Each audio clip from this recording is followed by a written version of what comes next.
Messieurs et dames, bonjour et bienvenue encore une fois dans votre émission, dans notre émission, l'émission Génération Consciente, une émission d'éveil de la conscience, une émission que vous avez l'habitude de suivre chaque samedi à partir de 14h juste et en rediffusion chaque mardi à partir de 18h30 et chaque vendredi à partir de 21h30. Une émission d'éveil de la conscience, une émission qui décrypte les différentes thématiques qui animent l'actualité. Messieurs et dames, je sais très bien qu'avec vous, ça va être un énorme plaisir de partager avec vous ces grands moments d'analyse, ces grands moments de décryptage, ces grands moments de découverte surtout par rapport aux différentes réalisations du gouverneur Théon Ngwabi Kassi. C'est pour cette raison-là que nous avons jugé être avec sa cellule de communication ou avec la cellule de communication du gouvernorat ou du gouvernement provincial de la province du Sud Kivu, afin que nous puissions savoir ce que nous pouvons retenir par rapport à la gouvernance des Théon Ngwabi Kassi. Sans toutefois tarder, je vais devoir accueillir ici, sur ces plateaux de Hope Channel TV, Eugène Moubalama. Eugène Moubalama qui est un jeune politologue, mais également membre de la cellule de communication du gouverneur des provinces. Lui qui va nous en parler davantage et surtout qui va nous édifier davantage sur les différentes réalisations du gouverneur des provinces. Et ça va être un grand moment auquel vous allez également participer, messieurs et dames, parce que c'est à travers ce moment que nous allons devoir connaître ce que certaines personnes nous cachent, et c'est à travers ces grands moments que nous allons également découvrir ce que nous n'avions pas encore découvert. Sans toutefois tarder, je rappelle que nous sommes avec Jean-Claude Kabika derrière la caméra. C'est bien lui qui est en train de faire tout ce mieux pour que vous nous suiviez également sans difficulté. Messieurs et dames, prenons cette très courte pause pour accueillir Monsieur Eugène Moubalama.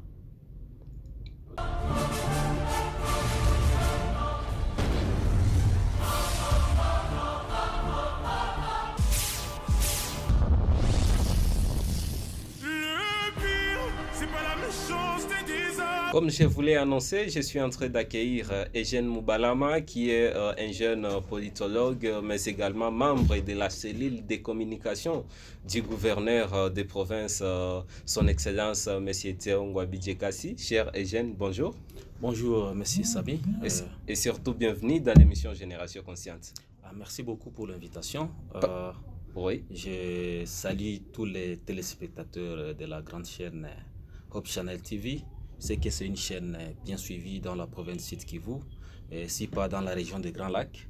Alors c'est un honneur pour moi aujourd'hui de participer à cette grande émission pour essayer un peu d'éclairer la lanterne de toute la population du Sud Kivu. Parfois des intox et mensonges circulant dans les réseaux sociaux et partout ailleurs. Alors c'est pourquoi c'est un plaisir pour moi aujourd'hui pour venir éclairer la lanterne de toute la population du Sud Kivu quant aux réalisations et la gouvernance de son Excellence, Monsieur le gouverneur Théon Ngwabi Kassi.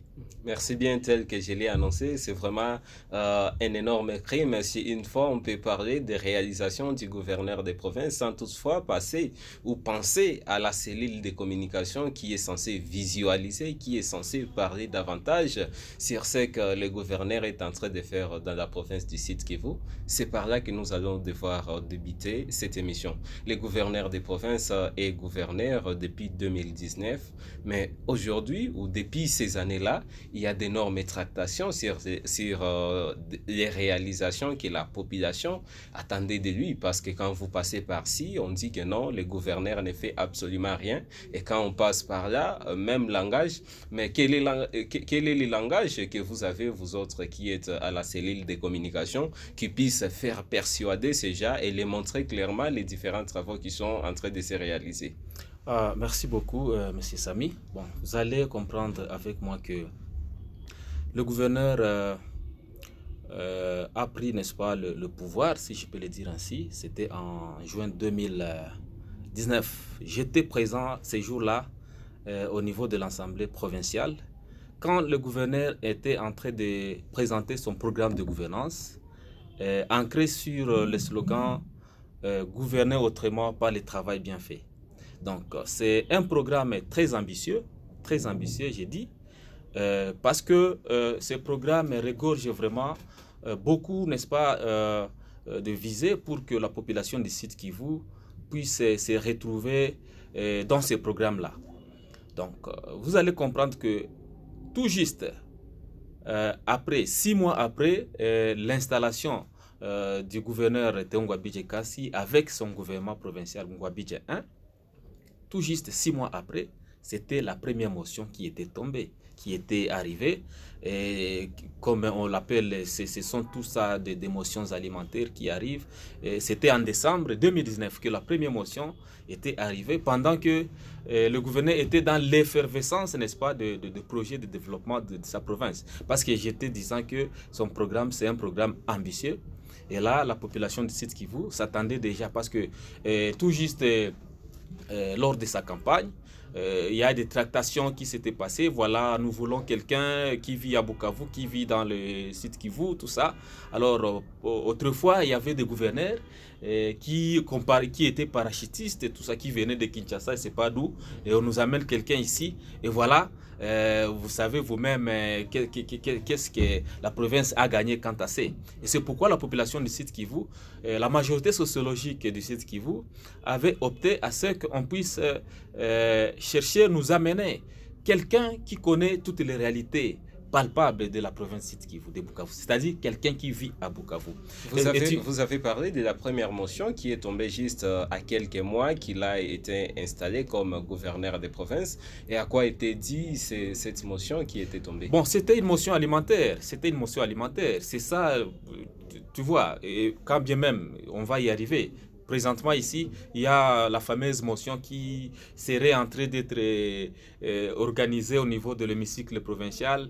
Voilà, tu vois, nous tendons vers décembre. On va y arriver. C'est pour vous dire que tout juste quand on arrive au mois de novembre, vers décembre comme ça, ce sont des motions qui veulent arriver. Donc c'est pourquoi on les appelle des motions alimentaires, orchestrées par les soi-disant notables de Kinshasa. Bon, on n'est pas encore là. Mais qui reproche l'autorité quelque chose. Mais on n'est pas encore là. Par rapport à la première motion, je vous dis que c'était une motion alimentaire. Tu vas voir que le ticket Ngouabidje Kassi Malago, c'était un ticket, n'est-ce pas, FCC cash. Oui. Ça va. Là, nous parlons sur la configuration, n'est-ce pas, politique à cette époque-là, en 2019. C'était encore le FCC cash. Et maintenant, en politique, tu es politologue comme moi, on sait que les accords les accords se font et se refondent à un moment donné. C'est-à-dire, vous pouvez prendre un accord, des arrangements au niveau qui au fil du temps, ça ne va pas marcher, ça peut faire à ce que l'on résilie. C'est comme ça que le chef de l'État, son Excellence Antoine Félix Tshilombo, avait rompu, n'est-ce pas, son accord ou son appartenance avec FCC cash. Voilà. Et là, ça a, n'est-ce pas, donné une turbulence au niveau de l'Assemblée provinciale. Tu vas trouver qu'au niveau de l'Assemblée provinciale, nous avons des députés qui émanent, n'est-ce pas, de cette plateforme FCC. Et voilà, ils n'ont pas voulu assez que le gouverneur puisse leur tourner le dos. Et là, maintenant, il fallait que ces notables de Kinshasa qui s'allierait, n'est-ce pas, qui se mettrait derrière le démon de la déstabilisation. C'est comme ça que moi je l'appelle, pas ces jargons démon de la déstabilisation. C'est moi qui aurais, n'est-ce pas, initié ces jargons là-bas, démon de la déstabilisation. Parce que, franchement, on ne peut pas vouloir une chose et son contraire. Le programme ambitieux du gouverneur Ngouabidje Kassi, c'est un programme que toute la population avait soutenu et continue à soutenir. Et n'en déplaise à ces détracteurs qui n'ont pas commencé aujourd'hui. Je vous dis que c'est à partir de 2019. Mais est-ce que ce programme ne pose pas problème dans son application? Voilà. Parce que ce qui est vrai, il est venu avec un programme que tout le monde qui pouvait le lire pouvait dire que voilà, nous avons un gouverneur que nous attendons. Mais est-ce qu'il suit à la loupe ce programme qu'il avait juste présenté à la population? Je me rappelle des différentes assises qu'il avait eues avec les médias de la province du Sud Kivu et avec la société civile pour essayer d'expliquer ce qu'il va faire différemment de ce qu'ils lui ont procédé à la tête de la province. Mais est-ce qu'il est en train de suivre à la loupe ces programmes qu'il avait présentés à la population? C'est pourquoi je vous dis que c'est ce programme, n'est-ce pas, qui a fait, n'est-ce pas, jalousie, qui a semé la jalousie à ses détracteurs. Donc, je vous ai dit que c'est un programme ambitieux Alors, ces dictateurs ne voulaient pas ne voulaient pas voir Théo Ngouabi Kassi réussir, matérialiser ce programme. Parce que s'il réussissait, n'est-ce pas, à concrétiser à 100% ou à 90% ce programme, c'est-à-dire ces détracteurs auront honte. Hein? Quand Théo réussit là où eux ont échoué, c'est un problème, tu comprends, c'est la politique. Ils vont chercher à mettre les bâtons dans les roues, et c'est ça. Donc en 2019, il y a la première motion qui arrive. 6 mois après son installation au niveau de l'Assemblée, tu vois, c'était un problème.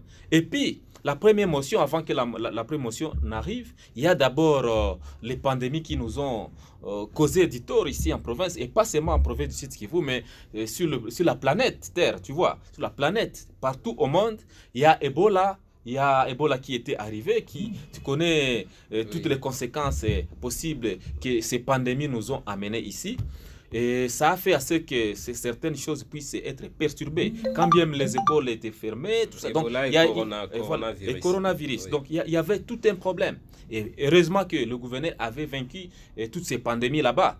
Et c'est pourquoi aujourd'hui, quand bien même, je ne porte même plus un cache-nez, et vous, tu vois. C'est-à-dire, ce sont des pandémies que le gouverneur Théo Ngouabi Kassi avait vaincues. Et après ça, maintenant, il y a eu encore une déstabilisation par rapport à cette fameuse motion là-bas. Et heureusement qu'il était invité au niveau de l'Assemblée provinciale, qui est vraiment un exercice constitutionnel, ouais. Ça va, mais que ça soit des motions régulières. Hein? Donc, on n'est pas là pour empêcher à nos députés des motions qui ont des normes et justifications. Voilà, mais il ne faudrait pas que ce soit des motions forcées, des motions alimentaires, des motions monnayées, tu vois.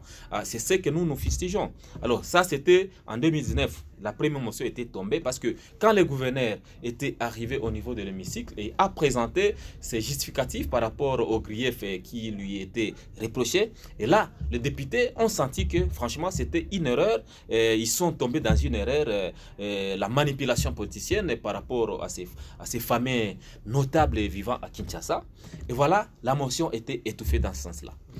Parlons des infrastructures parce que nous avons beaucoup de choses à évoquer, toujours dans le cadre de cette émission où nous devons échanger sur la gouvernance de son Excellence Théo Ngouabi Kassi. Et au niveau des infrastructures, la ville de Bukavu est toujours frappée par la ville de Goma. Pourtant, la ville de Goma est une ville qui connaît quand même assez de perturbations sur les plans sécuritaires. Mais qu'est-ce qui fait à ce qu'au Sud Kivu, on ne réfléchisse pas dans cet angle-là de construire des routes et d'autres infrastructures de base dans la province du Sud Kivu? Pourtant, ça faisait partie également des chevaux de bataille que les gouverneurs s'étaient fixés juste quand il convoitait ou bien quand il s'est lancé dans cette aventure, si je peux l'appeler aventure, au moins la course au pouvoir. Bon, c'était pas une aventure, tu vois, Théo Ngouabi Kassi. En politique, nous pouvons l'appeler aventure parce que vous êtes politologue. C'est pour cette raison-là que j'ai choisi bien ce terme, parce que c'est un terme politique qui est souvent utilisé quand on parle de l'État. Bon, c'est ça. Moi, je dis pas c'était une aventure. Pourquoi c'était pas une aventure? Pourquoi? C'est parce que le gouverneur Théo Ngouabi Kassi s'était fixé, n'est-ce pas, un objectif. Donc, au travers de son programme de gouverner, autrement par le travail bien fait, c'est pour dire que ce n'était pas une aventure. C'est pourquoi moi, je voudrais un peu recadrer ces termes-là, parce que politiquement, vous le dites politiquement, mais concrètement, avec son programme de gouverner autrement, il fallait qu'il puisse entamer ipso facto, n'est-ce pas, ces programmes-là. Et c'est ce qui a fait, n'est-ce pas, la honte, ou bien ce qui a fait la honte à ces dictateurs là-bas, parce qu'ils voulaient à tout prix mettre le bâton dans les roues, et pendant que le gouvernement avait déjà entamé ces programmes là-bas. Tu vois, avec la route Ruzizi 1er,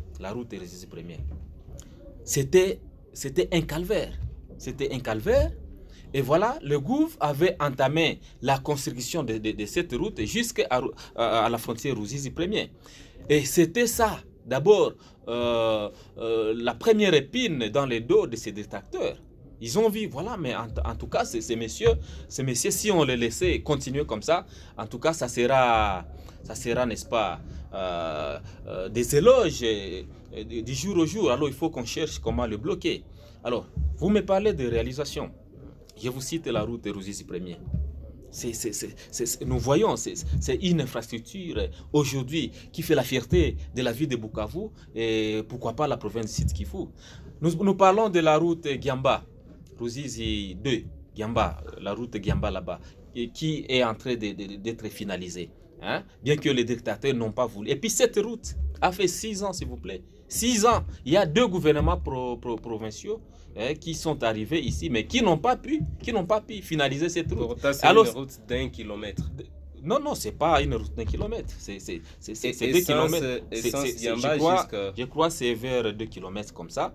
Et alors, on a voulu que ça soit Teongwa-Bijekasi, l'avènement de Teongwa-Bijekasi pour que cette route soit réhabilitée. Et aujourd'hui, c'est une réalité. C'est une réalité parce que autrefois, c'était des camions, des véhicules qui amenaient des marchandises venant, n'est-ce pas, de nos pays voisins ici à côté. Qui s'embourbaient sur cette route. Oui, qui s'embourbaient là-bas, et le camion qui faisait 1 mois, 2 mois là-bas, sans pour autant arriver même au niveau des Major Vangu. Mais aujourd'hui, c'est une fierté. C'est une fierté. Il y a déjà fluidité, il y a déjà accessibilité par rapport au commerce frontalier que nous exerçons ici. Donc, c'est une question à applaudir. C'est une question, n'est-ce pas, d'accompagner. Alors ça, c'est au niveau des infrastructures. Nous voyons la route industrielle. Nous voyons la route Kadourou vers Kassali là-bas. Nous voyons la route Feu-Rouge, place 24. Là, c'est en terre bâtie. Bon, quand il plaît, c'est purement catastrophique. Tu vois, c'est-à-dire, il y a des moyens qui ont été, n'est-ce pas, utilisés pour qu'on puisse, n'est-ce pas, mettre cette terre battue là-bas. Ça, il y a tout un processus pour construire une route. On ne se lève pas tôt matin comme ça et directement on dit que non, voilà, on va asphalter cette route. Il y a des étapes. Il y a la topographie qui doit d'abord au préalable être effectuée. Après ça, il y a d'autres procédures. Je ne suis pas ingénieur, mais je connais que c'est comme ça que ça doit se passer. Alors, et c'est ce qui a été fait. Mais l'essentiel est que d'abord, il y a accessibilité de cette route au niveau de la ville de Bukavu. Nous voyons la route Amsar. Bien que ce soit une route à portée nationale, mais quand même, le gouverneur de province représente le président de la République au niveau de sa province. Et c'est lui qui a accompagné le plaidoyer avec la première dame afin que cette route aujourd'hui soit ce qu'elle est. Ça va. C'est toujours dans ces réalisations. Sur le plan infrastructure, nous pouvons encore évoquer les infrastructures scolaires. Là, je vais parler de l'école primaire Boza à Idjouy. Je vais parler de l'école, une école primaire à Fizi. Je vais parler de 15 écoles au niveau de tous les territoires. Parce qu'il y a 45 écoles qui doivent être construites. Mais aujourd'hui, nous sommes jusque-là à 15 écoles construites. Ça va? Et là, vous allez comprendre que les 3 ans de déstabilisation ont fait à ce que certains projets puissent être paralysés par rapport à ces déstabilisations là-bas. Alors, quand le gouverneur veut emboîter les pas par rapport à certains travaux, il y a des motions qui arrivent, tout ça. Et après, c'est par rapport aussi à ces maigres moyens, à cette faible mobilisation des recettes au niveau de la province. Vous savez avec moi que... Vous parlez des 15 écoles construites, mais combien dans la ville de Bukavu? Bon, ici dans la ville de Bukavu, tu vas voir l'école au niveau de la botte, il y a la botte vers il y a le nom là-bas vers le fonds social. Ça, c'est une école construite sur fonds propres du gouvernement provincial. Et je crois que... Mais là, c'est noté que c'est pour les fonds sociaux, parce que si c'est projet STEP 1 ou 2 comme ça. Vous savez, le gouvernement provincial a un partenariat. Le gouvernement provincial peut signer des partenariats publics-privés. Ça existe, ça va. Et quand le gouvernement provincial signe un PPP, et là, comprenez que c'est dans le n'est-ce pas, la jubessière du gouvernement provincial par rapport à ces réalisations. Quand le gouverneur appelle, n'est-ce pas, il invite, n'est-ce pas, ses partenaires, c'est pour, n'est-ce pas, chercher à trouver solution aux desiderata de la population. Donc, ne pensez pas que le gouverneur est là seulement pour financer tout. Il doit aussi coopter ou apprivoiser, n'est-ce pas, ses partenaires afin qu'il puisse aussi concrétiser son programme en bonne et due forme. Vis-à-vis des routes que vous avez citées dans la ville de Bukavu, apparemment, on semble ignorer que les territoires aussi ont besoin des routes parce qu'il est gouverneur des provinces et non gouverneur de la ville de Bukavu. Bon, c'est ça. Quand je parlais des infrastructures, vous aviez semblé peut-être poser une autre question. Ouvira, c'est un territoire. J'ai vu le gouverneur construire la route Mwami à Uvira. Si vous connaissez bien Uvira, il y a la route Mwami qui a été construite. Il y a des routes de déviation au niveau de Fizi, Uvira, là-bas, à Baraka, que le gouverneur a construit pour dévier, parce qu'il y avait des inondations de l'autre côté, mais le gouverneur a construit ces routes de déviation. Et aujourd'hui, c'est un ouf de soulagement. Et je vais vous signifier que les missions officielles que le gouverneur venait d'effectuer à Kinshasa, c'était encore pour capitaliser ses plaidoyers. Et je vais vous dire qu'il est venu aussi à son agenda, il y a la route nationale numéro 5, qui sera aussi financé encore une fois sur base de ces plaidoyers, n'est-ce pas, financé par la Banque mondiale. Cette route nationale numéro 5 à partir de Niantende jusqu'à Ngomo, passer jusqu'à Fizi et Uvira là-bas. Donc c'est une route déjà qui sera construite. Il y a 30 km de routes de voiries urbaines, encore une fois, qui seront construites au niveau de la ville de Bukavu. Et ces travaux vont bientôt commencer à mars déjà prochain. Ce sont des travaux qui sont financés encore une fois sur plaidoyer du gouverneur par la BAD, la Banque africaine de développement. Il y a le port de Kalundu. Le port de Kalundu, ça, nous sommes à Uvira. Nous sommes à Uvira. Oui. C'est un port à caractère commercial qui va aider, n'est-ce pas, le commerce au niveau de l'est de la RDC. Il y a encore un chemin de fer qui viendra de la Tanzanie, passer par le Burundi, le Uvira jusqu'au Maniema. Tu comprends? Ce sont des projets que les gens ne veulent pas parler. Parce que si on parle de ça, on va dire, voilà, nous parlons en compte de Théo, et ce monsieur-là, on ne veut pas le voir exister. Tu vois? Mais il y a des choses, il y a des réalisations qui sont claires, palpables, mais que les gens, les détracteurs, ne veulent pas faire avaler à l'opinion publique. C'est ça le compte. Pensez-vous à votre niveau, comme cellule de communication, que vous lui facilitez la tâche? Parce que je dois les rappeler, ici récemment, quand il était attaqué, il avait une cellule de communication qui avait gardé silence au lieu de montrer certaines réalités à la population. Parce que quand je vous ai invité, quand j'ai invité la cellule de communication, c'est parce que l'opinion est en train de croire que réellement rien ne se fait dans la province, tant qu'il n'y a pas de ces gens-là qui sont habilités à parler pour lui, mais qui gardent le silence en un certain moment. Oui, j'étais disant que, bon, par rapport à la question que vous veniez de poser, M. Samy, vous savez, si le gouverneur a opté, n'est-ce pas, de renforcer, c'est ça le mot, de renforcer l'équipe communicationnelle au niveau du gouvernorat, c'est parce que chacun, n'est-ce pas, a ses missions, tu vois. Dans la site de communication, c'est-à-dire il y a des photographes, il y a des caméramans, et comprenez que chacun peut avoir, n'est-ce pas, ses job description, et voilà, c'est pourquoi nous sommes ici. C'est pourquoi nous sommes ici. Et puis, vous savez qu'il y a les médias traditionnels, comme la radio, la télévision, et il y a le média aussi fermé qui sont les réseaux sociaux aujourd'hui. Alors, et là, tout ça, ce sont des canaux de communication.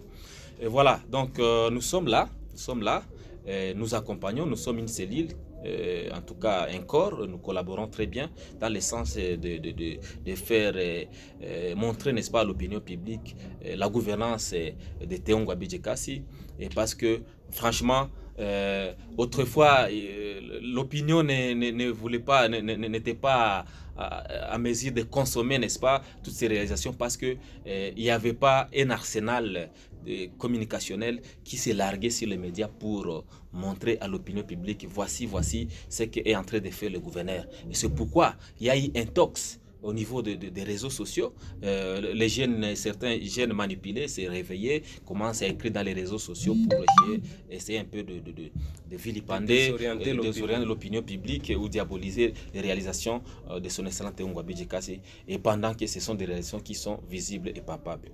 La question que bon nombre de gens se posent juste, c'est de savoir si le nombre de routes construites que vous avez citées, des écoles construites que vous avez citées également, suffisent vis-à-vis de ce que la province fait entrer dans la caisse. Bon, les réalisations ne suffisent pas. Je vous ai parlé du programme de gouverner autrement. C'est un programme ambitieux, c'est un programme un peu large, ça va. Je ne dis pas que c'est suffisant parce que son mandat est encore là. Donc, il est en cours le mandat est en cours, ça va. Et là, certains projets ont déjà pris fin et d'autres sont en cours d'exécution. Donc, et c'est là, c'est jusqu'à la fin de son mandat. Et c'est là que le peuple sud-kivutien va lui demander, n'est-ce pas, un bilan. Mais lui, il se donne corps et âme pour essayer tant soit peu, n'est-ce pas, à matérialiser son programme de gouverner, autrement pas le travail bien fait. Je venais de vous citer certaines réalisations. Bien évidemment, ce n'est pas seulement dans la ville, mais je vous ai cité aussi des territoires. Hein, ça va. Tout ça, c'est dans son actif. Dans son actif. Il y a toute une panoplie. Je parlais de la route Moami, je parlais des infrastructures au niveau des territoires. Je parlais à Mwenga. À Mwenga, par rapport à l'électrification, il y a la petite centrale de Mungombe qui a du mal aujourd'hui à alimenter Mwenga, Kamituga, hein, tu vois, et Kitutu de l'autre côté. Mais le gouverneur s'y est investi avec son ministre des hydrocarbures, Koko Chirimwami, et aujourd'hui avec ses partenaires tchèques. Aujourd'hui, donc il y a déjà des travaux qui s'effectuent de l'autre côté. Et je pense que dans un bref délai, la population de Kamituga en particulier, Mwenga et Kitutu en général, et Kamituga seront bénéficiaires de cette électrification via, n'est-ce pas, l'implication personnelle du gouverneur des provinces de Ngouabi-Djekassi. Par rapport aux infrastructures scolaires et hospitalières même, nous voyons l'hôpital de Fomilac de Katana. Il y a un pavillon qui a été construit là-bas. Et des matériels, n'est-ce pas, n'est-ce pas, à utiliser de l'autre côté. Mais c'est sous la gestion de l'Église catholique. Bon, non, s'il vous plaît. C'est là que j'ai dit que le gouverneur a certains partenaires. Hein, et quand le gouverneur fait un plaidoyer, il peut faire un plaidoyer pour qu'un partenaire vienne, n'est-ce pas, lui épauler dans la gestion de la province, dans le sens d'appuyer, n'est-ce pas, certains projets, tu vois. Et c'est là que le gouverneur s'est donné, n'est-ce pas, cette chance comme autorité, chef de l'exécutif provincial, voulant, n'est-ce pas, donner un offre de soulagement aussi à cet hôpital de Fomilac de Katana. Pas seulement cet hôpital, il y a aussi l'hôpital de Monve, construit, n'est-ce pas, sur fonds propres du gouvernement provincial. Ça va. Donc, comprenez qu'il y a une panoplie, toute une panoplie de réalisations. Donc, on peut les citer ici. Toutefois, on sera en train d'y revenir. L'essentiel est que l'opinion publique sud-kivusienne puisse comprendre que le gouverneur est là et est en train de travailler. Ni tété, n'est-ce pas, toutes ces années de déstabilisation qu'il a connues. Je crois qu'à présent, on devrait être au moins à 80% déjà de réalisations par rapport à son programme de gouverneur, autrement pas le travail bien. Là, je vais d'ailleurs en profiter parce qu'il y a beaucoup de projets qui se sont réalisés dans la province, exécutés bien sûr par les fonds sociaux, mais qui se sont réalisés chez les privés ou chez les conventionnés, beaucoup plus chez les conventionnés, pour ne pas s'aimer une certaine confusion, entre autres les différentes écoles qui ont été construites. Pourtant, l'État a ses propres terres dans la ville de Bukavu, a ses propres écoles qui sont vraiment d'une construction tellement bizarre qui nécessiterait peut-être cette construction. Mais ces mêmes projets se sont juste orientés chez les conventionnés. Pourquoi est-ce qu'on a quand même acté à ce genre d'exécution chez les conventionnés au lieu de faire en sorte que ce qui revienne à l'État soit en premier lieu construit? Bon, c'est ça, c'est ce que j'étais disant. J'étais disant que au niveau du gouvernement provincial de Sud-Kivu, nous avons un problème de la mobilisation des recettes. Nous avons une faible mobilisation des recettes. Et je vous dis, même si on a mené un ange ici, sans moyens, sans rétrocession, je vous dis que rien ne peut aller. Mais félicitons d'abord le gouverneur de Ngouabi-Djekassi qui ne cesse de faire, n'est-ce pas, certains projets, d'exécuter certains projets par rapport à ses maigres moyens. Par rapport à ses maigres moyens. Voyez-vous, une province qui vous mobilise difficilement 1 million de dollars. Difficilement 1 million de dollars. Et d'ailleurs, autrefois, c'était 900 000 avec la DPMR. Mais à l'avènement de l'EGO, Vespa et tout ça, tu as trouvé que déjà, il y a une mobilisation tout au zénith au moins à 1 million de dollars. 1 million de dollars. Mais avec le go de la conférence budgétaire qu'a lancé le gouverneur de Ngouabi-Djekassi récemment ici, je pense que c'est un ouf de soulagement parce que avec cette sensibilisation, parce qu'il a tiré même les oreilles de ses ministres, les chefs de division, les chefs de services financiers au niveau de la province, que en tout cas, chacun doit faire un effort de travailler, de sensibiliser, de mobiliser pour les comptes du trésor public et non pas pour les comptes des poches privées. Ça va. Et c'est pourquoi même il a changé les animateurs de la DPMR pour essayer un peu de voir comment est-ce que pour l'exercice 2023, parce que le budget est en train d'être n'est-ce pas, confectionné afin qu'il puisse être déposé dans les délais au niveau de l'Assemblée provinciale pour que ces budgets soient votés et que les projets qui n'ont pas encore été entamés ou qui sont en cours puissent continuer.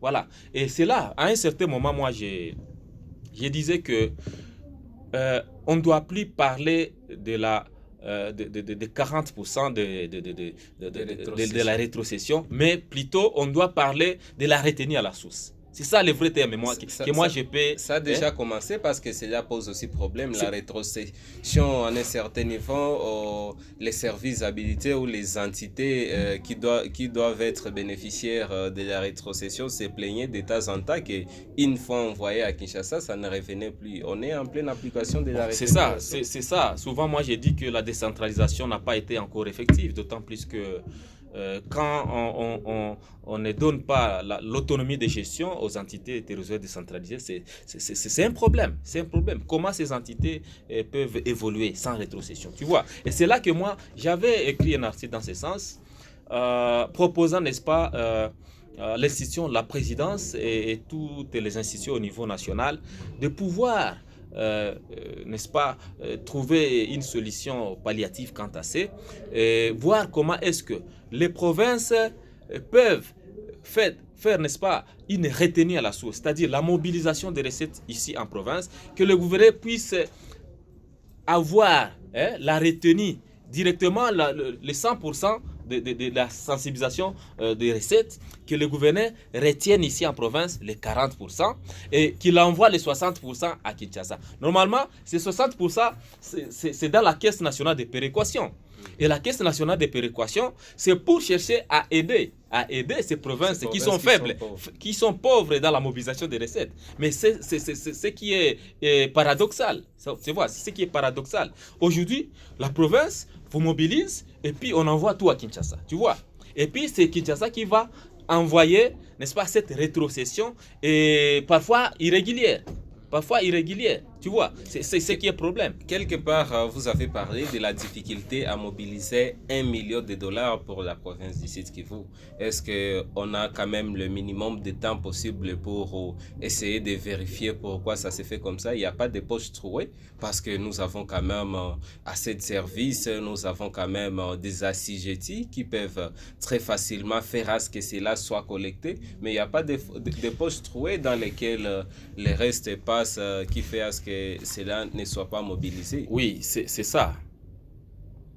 Ah oui, c'est ça. Donc, c'est pourquoi le gouverneur a lancé cette conférence budgétaire de 2023 pour amener à ces subalternes, n'est-ce pas, à tous ces chefs de services financiers au niveau de la province, la DPMR, n'est-ce pas, donc les inspecteurs des finances, tous les ministères, les chefs de division, tous ces mondes, donc que ça soit, n'est-ce pas, un corps, qu'on puisse travailler pour l'intérêt général de la population, pour la caisse publique, ça va.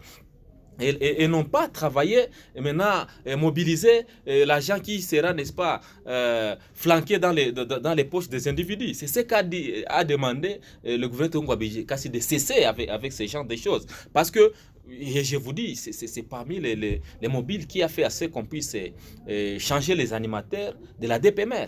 Et il a tiré les oreilles de tout le monde. Parce que c'est lui qui sera attrapé dans ces sales besognes. Vraiment, il sera sanctionné. Vous savez que le gouverneur, c'est un gouverneur, n'est-ce pas, très, comment dirais-je, c'est un gouverneur rigoureux.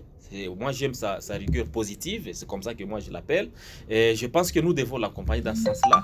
Parce que tu as vu, quand il était à la Caisse nationale, à la CNCS là-bas, tu vois ce qu'il a fait là-bas. C'est par rapport à sa rigueur. Et tu trouves que les choses évoluent très bien là-bas. Et c'est pourquoi aujourd'hui, ici en province, il est en train aussi de vouloir montrer que nous devons changer nos mentalités. Parce qu'il y a aussi la population qui doit contribuer à cette mobilisation. Et voyons même la société civile. À quoi nous aide la société civile aujourd'hui? À quoi nous aide la société civile? Parmi les missions régaliennes traditionnelles de la société civile, c'est aussi sensibiliser le peuple, la population au civisme fiscal.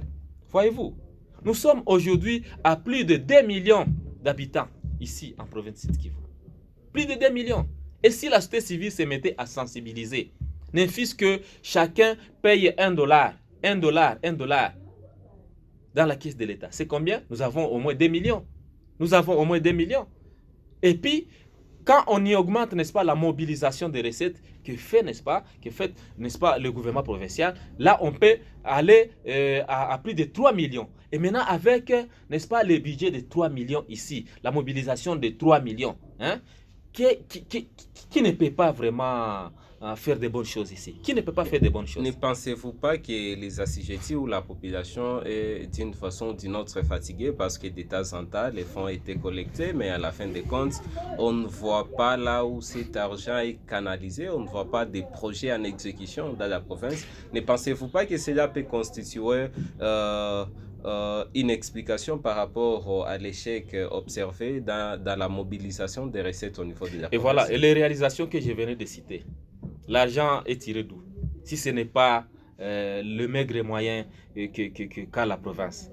C'est ça. Donc toute cette panoplie que j'ai citée de réalisations, c'est par rapport à cette mobilisation, bien qu'elle soit faible, mais quand même, le gouverneur, avec son gouvernement provincial, ne cesse, n'est-ce pas, d'exécuter tant soit peu, selon, n'est-ce pas, son avoir. Et c'est pourquoi nous demandons à nos députés aussi, parce que là, c'est là l'organe délibérant, l'organe qui doit contrôler l'exécutif, bien évidemment, parce que quand le budget arrive, c'est l'organe délibérant qui doit voir, ok, c'est un budget réaliste, c'est un budget qui doit aider, n'est-ce pas, en ce qui concerne certains travaux, certains projets qui doivent être exécutés au niveau de la province. Et pas se fier sur des futilités et chercher à déstabiliser les institutions, pendant que le président de la République avait demandé à ce, n'est-ce pas, les institutions provinciales que ça soit, n'est-ce pas, des institutions qui collaborent pour booster, n'est-ce pas, le développement des provinces ici et là. Les transports dans la ville de Bukavu est devenu une casse-tête.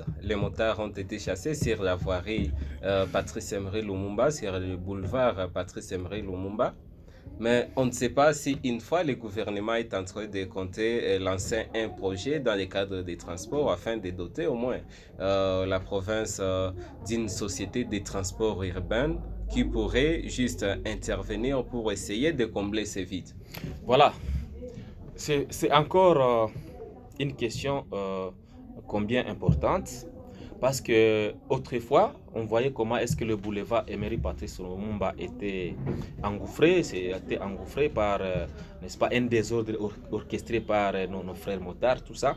Et voilà, la décision du gouverneur Tongo Abidjika, c'était une décision salutaire. Et d'ailleurs, aujourd'hui, les gens roulent en quiétude, dans la quiétude, dans le boulevard. Les gens roulent en quiétude. Et là, c'était une décision salutaire. Vraiment, toute la population avait acclamé cette décision. Et les accidents sont réduits?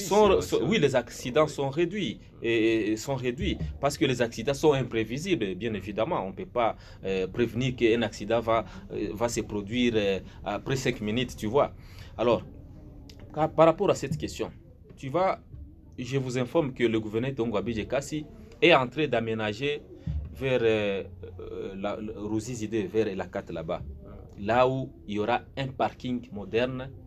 Ça va pour essayer un peu de cantonner certains véhicules, pour essayer d'éviter, n'est-ce pas, les embouteillages ici et là, de parking sur la chaussée, tu vois. C'est-à-dire qu'il est en train de faire une gare là-bas. Oui, une gare là-bas. Tout ça, c'est dans le secteur du transport. Donc, c'est pour répondre à ta question que le gouverneur est là, l'autorité provinciale est là. C'est pour chercher, n'est-ce pas, des solutions aux questions sociales de la population, de sa juridiction de la province, de son entité. Mais vous n'y êtes pas malheureusement pas arrivé. J'attendais que vous me disiez que non, peut-être à telle date ou à telle période, il y aura des bus qui serviront juste des transports urbains pour essayer d'alléger la tâche. Parce qu'imaginez-vous que celui qui quitte Feu Rouge jusqu'aux mairies paye 1000 francs.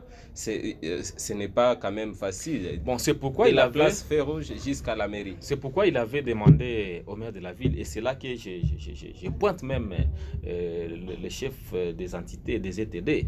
Là, je vois les bourgmestres et le maire de la ville.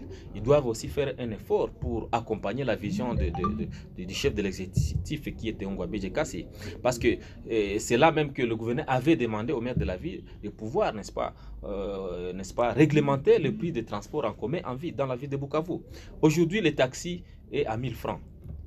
Mais l'arrêté du maire, qui dit l'arrêté du maire? Il faudrait que cet arrêté soit respecté. Hein? Et les mesures d'accompagnement est relative, tu vois. Et c'est là. Donc, parce que le maire de la ville est là, ce n'est pas le gouverneur qui viendra travailler à la place du maire. Le maire doit faire son travail. Les bourgmestres de toutes les communes, ils doivent faire leur travail. Ne pensez pas qu'un bourgmestre, il peut même construire une route. Il peut même construire une route. Tu vois, par exemple, la route Kibongé. La route Kibongé là-bas, qui fait la honte aujourd'hui. C'est parmi les actions prioritaires. Le gouvernement provincial avait identifié, n'est-ce pas, toutes ces routes secondaires. Et je vous informe qu'il y a un programme PAP, programme d'action prioritaire du gouvernement provincial, où toutes ces routes ont été identifiées. Et là, on ne doit pas dire que ipso facto, directement, le projet est initié et dans un bref délai, directement, c'est l'ouvrage qui est remis. Donc, c'est un temps, c'est-à-dire quand un projet est lancé, il faut laisser le projet commencer et jusqu'à la fin. Ça va. Donc, et c'est là que nous demandons aux bourgmestres de Kadutu, d'Ibanda et de Bagira de vouloir aider l'autorité provinciale pour matérialiser et concrétiser son programme de gouvernement autrement. Parce qu'il y a des taxes qui entrent au niveau des communes. Il y a des taxes qui entrent. Et c'est là que nous les interpellons. Nous les interpellons parce qu'ils doivent aussi faire en sorte que ce programme de gouvernement autrement puisse être concrétisé et bien orienté. Surtout, j'ai comme impression qu'à travers le budget 2023, toutes ces routes de déviation, ces routes secondaires pourront quand même être retouchées parce que ça ne facilite pas aussi les motards à bien répondre à certaines exigences sociales qu'ils ont chez eux. Oui, c'est pourquoi je vous ai dit que le gouvernement provincial a un programme dénommé programme PAP, programme d'action prioritaire, où on a identifié toutes ces routes secondaires. Et voilà, avec le budget de 2023, de l'exercice 2023, je pense qu'en janvier déjà, c'est un budget qui sera déjà en exercice. Et je crois que le gouvernement provincial va s'y atteler pour chercher à trouver une solution quant à ça. La province du Sud Kivu est l'une des provinces méritées vraiment première. Et l'une des provinces qui est citée parmi les premières provinces qui frappent ou bien qui subissent assez de déstabilité sur les plans institutionnels parce que de temps en temps on entend parler d'émotions qui viennent de l'Assemblée provinciale qui frappent le gouvernement provincial. Une sorte d'instabilité à laquelle la population ne bénéficie absolument rien. Que faut-il faire alors pour que au moins l'on vive une province où l'Assemblée provinciale et le gouvernement provincial pourront conjuguer afin que l'on sente que quelle que soit la compréhension, l'entente qu'il y a entre ces deux institutions provinciales, mais il y a quand même les contrôles qui se fait et à côté de ces contrôles, il y a quand même quelque chose qui se fait en faveur de la population. Voilà, vous savez, il faut d'abord avoir l'amour de notre province, c'est ça. Il faut avoir d'abord l'amour de notre province.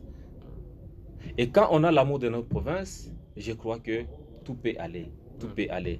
Et pas se cramponner derrière le démon de la déstabilisation. On a parlé de la première motion qui était échouée au niveau de l'hémicycle provincial en 2019. En 2020, il y a une autre motion alimentaire, toujours orchestrée par les notables du Sud Kivu. Comprenez, les notables qui alimentent des motions, qui monnaient des motions, afin, n'est-ce pas, de vouloir forcer, n'est-ce pas, à déstabiliser les deux institutions. Pendant les déstabilisations, rien ne peut aller. Rien ne peut aller. C'est que les députés ne sont que manipulés. Ils sont là en train d'être manipulés. Heureusement qu'ils ont compris. Ils ont compris. Je ne voudrais pas parler de tous les députés. Il y a de ces députés là-bas qui comprennent leur travail. Parce que le député n'a que 3 missions. N'a que 3 missions. C'est lui de contrôler l'exécutif, de représenter le peuple et voter les édits. Et voter les édits. Et maintenant, si aujourd'hui, il y a même des rapports, il y a même de ces rapports là-bas qui n'ont jamais été publiés au niveau de l'Assemblée provinciale. Tu vois un député, je connais les rapports par rapport à la santé, qu'avait endossé, n'est-ce pas, Omer Boulakali, je m'excuse de les citer ici. Mais c'est un rapport qui devrait aider la population d'ici par rapport à la santé. Mais c'est un rapport qui là, c'est pas vendu ou bien c'est pas jeté dans le tiroir. Hein? Donc, où seraient ces rapports-là? Mais aujourd'hui, ce sont là les donneurs de leçons pendant qu'eux sont là, ils ne font absolument rien pour le peuple, pour la population qui les avait, n'est-ce pas, mandatés là-bas. Je pense que nos députés doivent être sérieux. Ils doivent être sérieux. Et c'est là que moi, par rapport à ça, je leur demande d'aider l'exécutif. Quand un député contrôle, quand un député, parce que nous avons des commissions, ils ont des commissions au niveau de l'hémicycle provincial, la commission ECOFIN, la commission sécurité, la commission, c'est pas santé, quelque chose comme ça. Donc il y a des commissions, que chaque commission puisse respecter en bonne et due forme sa mission lui léguée. Ça va, la mission du légué. Je félicite en passant la commission de sécurité, défense et sécurité de l'Assemblée provinciale qui dirige Foka Mike. Hein, oui. C'est une commission qui fait la fierté. En tout cas, c'est apparemment la seule commission qui travaille. Bon, si c'est une seule commission qui travaille, ça c'est vous qui le dites, mais au moins moi je félicite d'abord. Je dis apparemment, c'est moi qui félicite. C'est peut-être vous et la population ou l'opinion qui est en train de vous suivre. Je félicite d'abord cette commission parce que c'est une commission qui collabore très bien avec le gouvernement provincial. Et voilà, aujourd'hui nous avons les fruits. Le banditisme urbain est en train d'être réduit. La sécurité, parce que c'est vraiment c'est une question à laquelle l'autorité provinciale se focalise aujourd'hui, la sécurité et le développement de sa province. Tu vois, avec la guerre aujourd'hui au Nord Kivu, ce n'est plus le moment de guerre. Ce n'est plus le moment de guerre. Le gouverneur, depuis sa réhabilitation par la Cour constitutionnelle, il s'est mis au travail, il s'est mis, n'est-ce pas, à capitaliser le peu de temps qui lui reste pour essayer un peu de répondre aux besoins sociaux de sa population. Et voilà, et nous devons laisser ces sales besoins de vouloir déstabiliser toujours, parce qu'avec la déstabilisation, rien ne peut aller dans notre province. Et c'est là que je demande à ces députés. Autrefois, nous avions suivi, nous tous, sur les ondes de radio et télévision ici en province, qu'il y aurait certains députés, qu'il y a certains députés qui ont été attrapés, mais dans les sacs, en train d'être corrompus et être corrompus à ciel ouvert au niveau d'un restaurant de la ville. Oui, des vidéos ont circulé dans les réseaux sociaux. Donc ce n'est pas ça c'est une honte. Ce n'est pas ça le rôle d'un député. Le député doit aider l'exécutif, bien évidemment. Je ne vais pas dire qu'un député ne peut pas initier une motion, mais que ce soit une motion régulière. Ça va? Et pas une motion alimentaire monnayée. Hein? On vous donne $3,000, vous signez une motion. Ça c'est horrible. Ça, c'est une honte. Hein? Qu'est-ce que les gens qui sont désorientés peuvent alors retenir par rapport au dossier minier de Kamituga, de Mwenga? Parce qu'on en parle également, ça fait également partie des points qui étaient inscrits sur la motion récente. Et aujourd'hui, la question n'a jamais été close. Que doit-on retenir là-dessus? Bon, vous savez, la question des minéraux de Mwenga, c'est notable là-bas. Je peux vous informer qu'il y a un notable qui avait, n'est-ce pas, des puits d'or à Mwenga. Mais quand le gouverneur avait suspendu les sociétés là-bas, dans lesquelles les soi-disant notables mettaient sa main, parce que ces sociétés ne fonctionnaient pas en bonne et due forme, le gouverneur avait réussi, n'est-ce pas, des inchos pour, n'est-ce pas, suspendre toutes ces sociétés là-bas. Et c'est ça le comble. Et là, il fallait qu'on puisse maintenant commencer à diaboliser le nom de l'autorité provinciale. Nulle part dans le code minier, tu verras la main du gouverneur Ngouabi Kassi. Nulle part. Il y a des commissions qui sont venues de Kinshasa à l'Assemblée nationale. Nulle part dans ces rapports, tu verras le nom du gouverneur Ngouabi Kassi. Donc, n'en déplaise à ces dictateurs, n'en déplaise à ses adversaires politiques, il est là et il est focalisé sur la sécurité et le développement de sa province. Donc, la province voisine est attaquée et quand le voisin est attaqué, nous devons faire attention pour ne pas, n'est-ce pas, chercher à appréhender ou bien apprivoiser, n'est-ce pas, l'ennemi qui est aussi à la porte. Parce que nous devons faire attention. Et là, les députés qui sont en train, n'est-ce pas, de vouloir encore forcer une quatrième motion, pendant que les autorités nationales ont donné, n'est-ce pas, des orientations claires et nettes par rapport à la quiétude au niveau des institutions provinciales, mais certaines langues, certains députés se mettent, n'est-ce pas, à contredire même les orientations des autorités nationales. Ce qui est grave. Comprenez qu'il y aura des conséquences. Si aujourd'hui, demain, les autorités nationales fermaient cette assemblée, quelle serait la suite de ces députés-là? Et c'est là que je leur demande de mettre de l'eau dans leur vin et voir l'intérêt général et pas les intérêts partisans ou mesquins ou privés. De nos jours, où des rumeurs circulent sur improbables rapports de l'IGF, parce que moi je l'appelle rumeur parce que personne ne peut dire qu'il a un jour vu ces rapports, mais on en fait un tapage extraordinaire.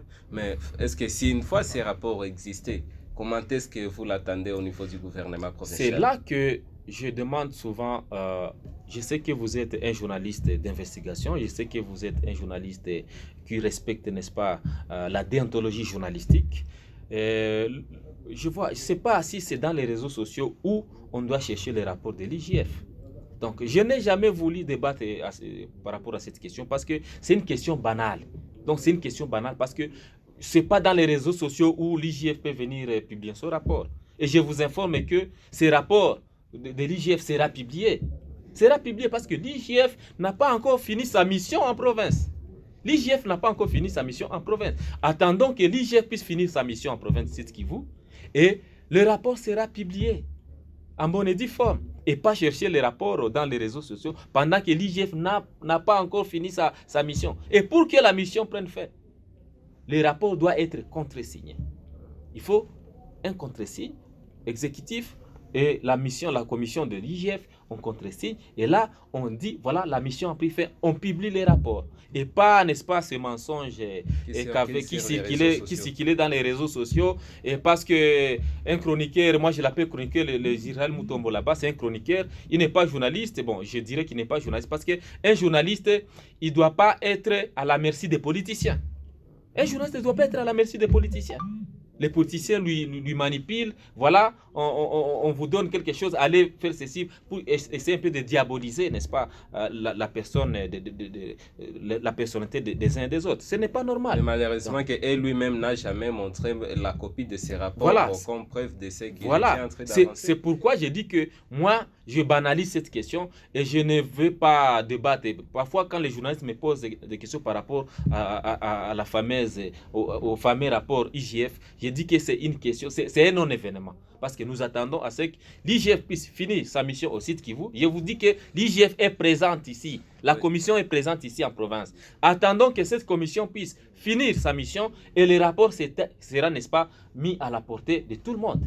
Sera consommable par l'opinion publique. Nous sommes déjà en train de chiter avec cette autre nouvelle, l'adhésion du gouverneur des provinces à l'IDPS.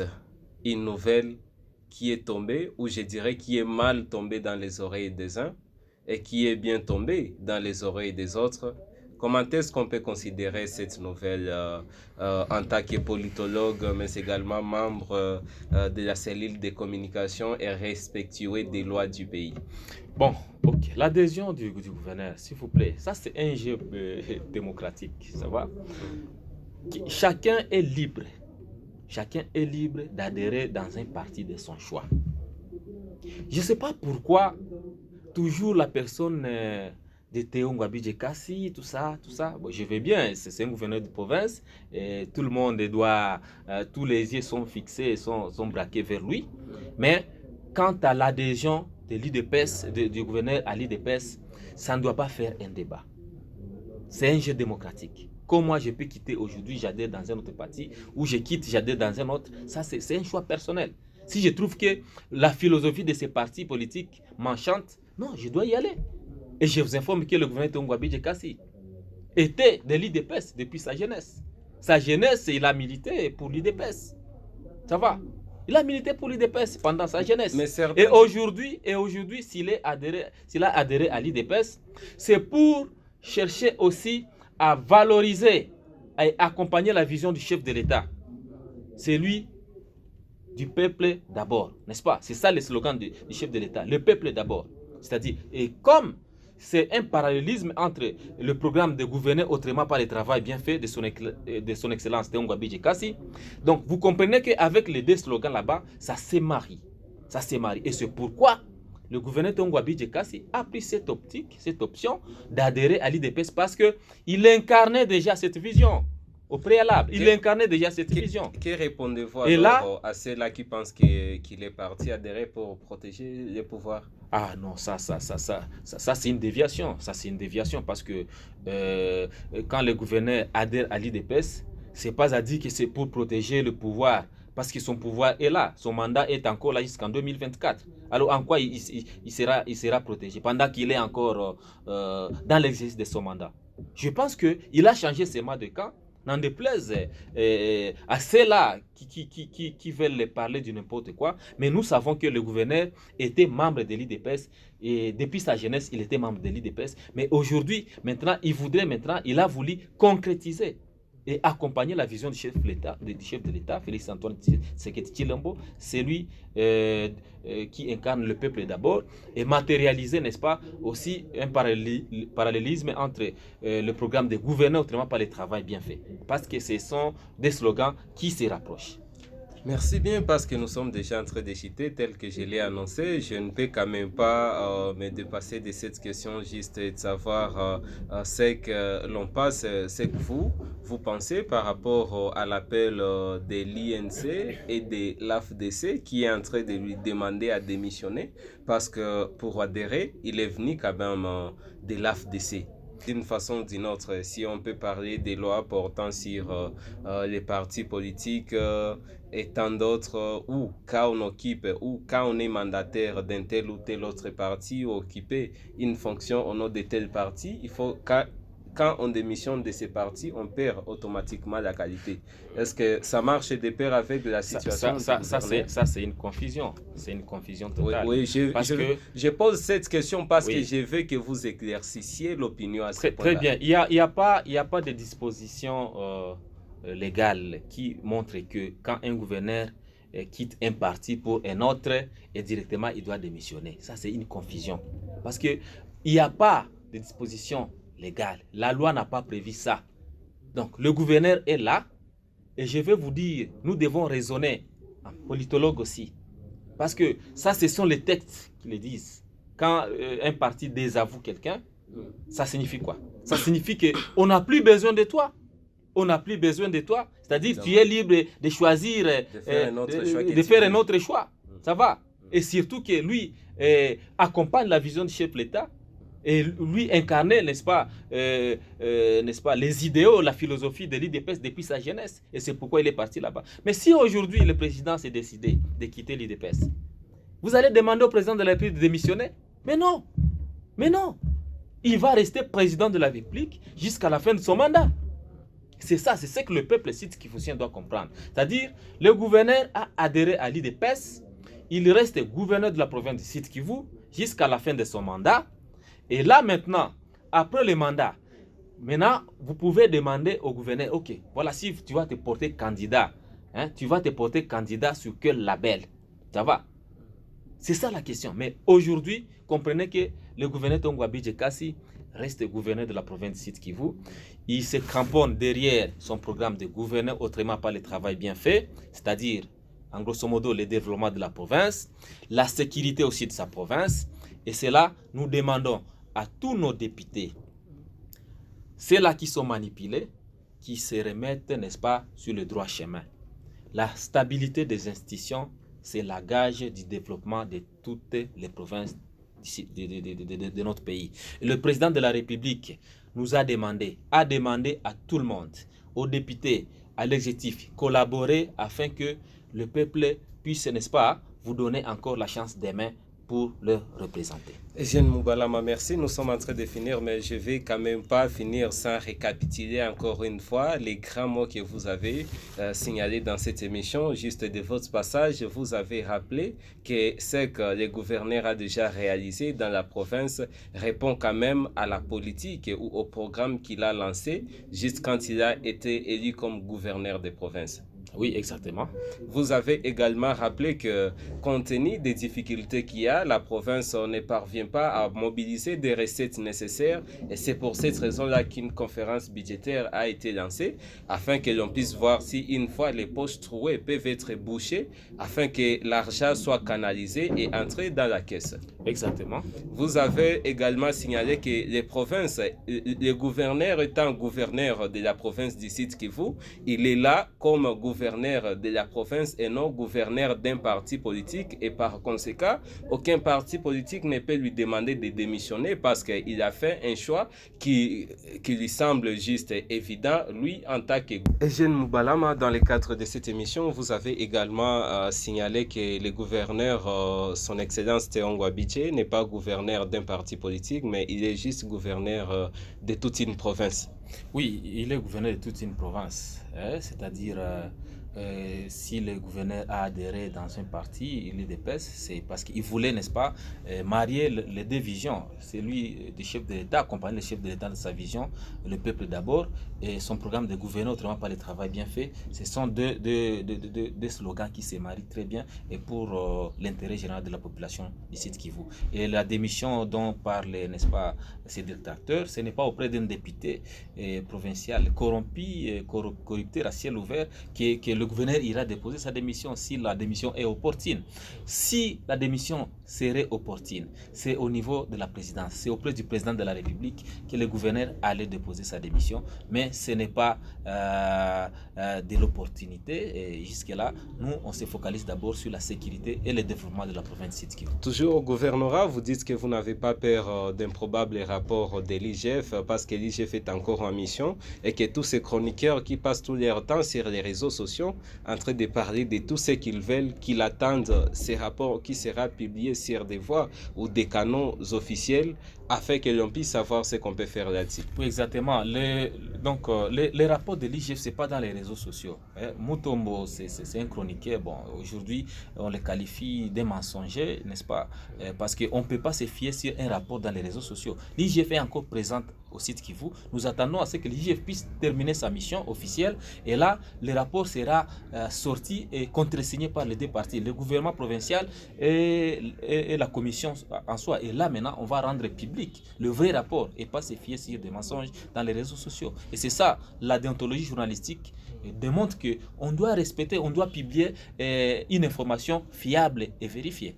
Toujours dans cette émission, vous avez dit que la province a été déstabilisée par certains notables qui cherchaient leur positionnement à Kinshasa. C'est pour cette raison-là que le gouverneur n'a pas eu à faire tout ce qu'il comptait faire pour cette province, mais néanmoins, il ne cesse que travailler pour l'intérêt public. Oui, exactement. Le gouverneur a eu 3 ans de déstabilisation. C'est une honte pour la province, c'est une honte pour les détracteurs de la province Sud Kivu.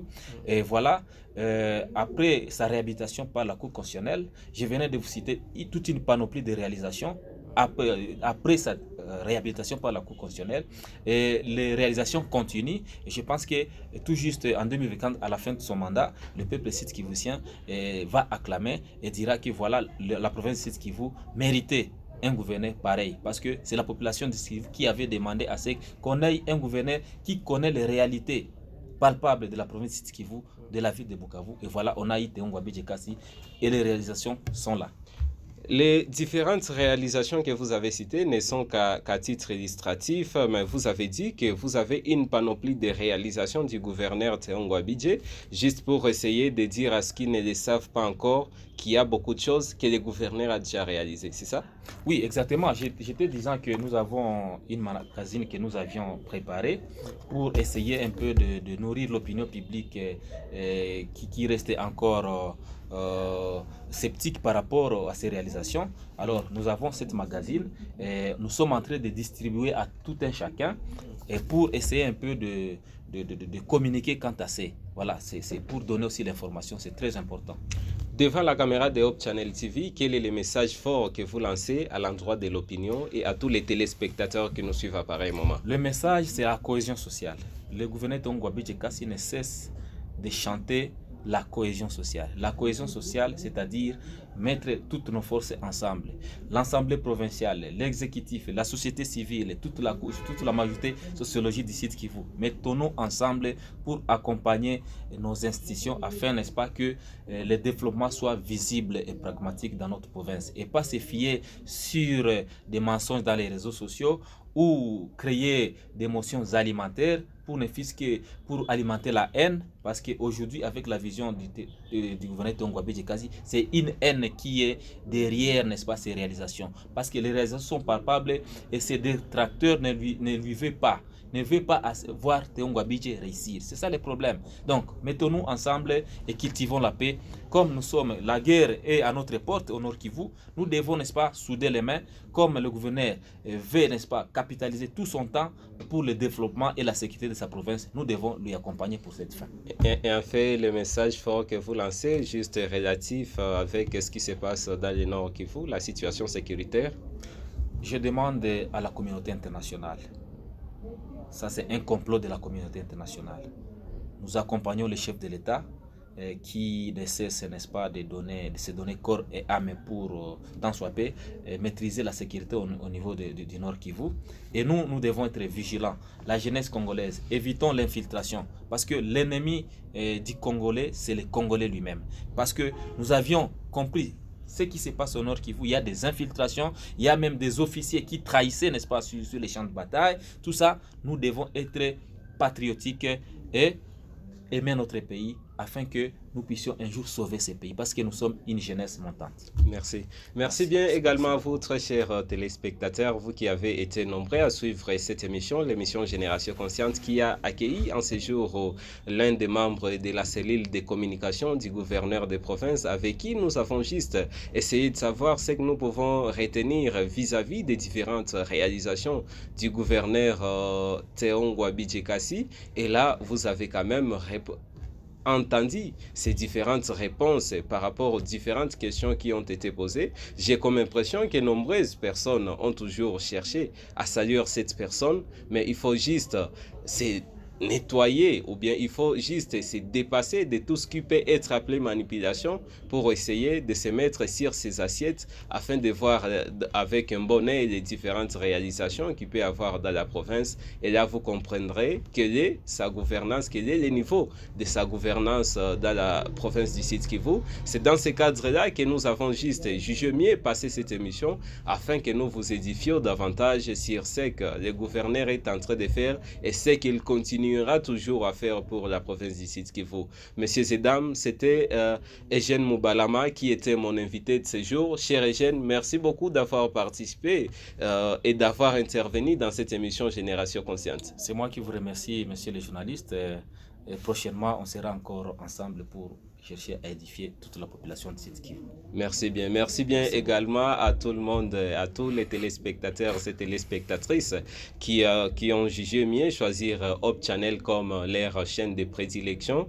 Je garde espoir quand même que l'on se reverra la fois prochaine, toujours dans le cadre de l'émission Génération Consciente, même jour et même heure, et suivez nos rediffusions chaque mardi à partir de 18h30 et chaque vendredi à partir de 21h juste. Prenez bien soin de vous car les meilleurs sont toujours à venir avec Hope Channel TV.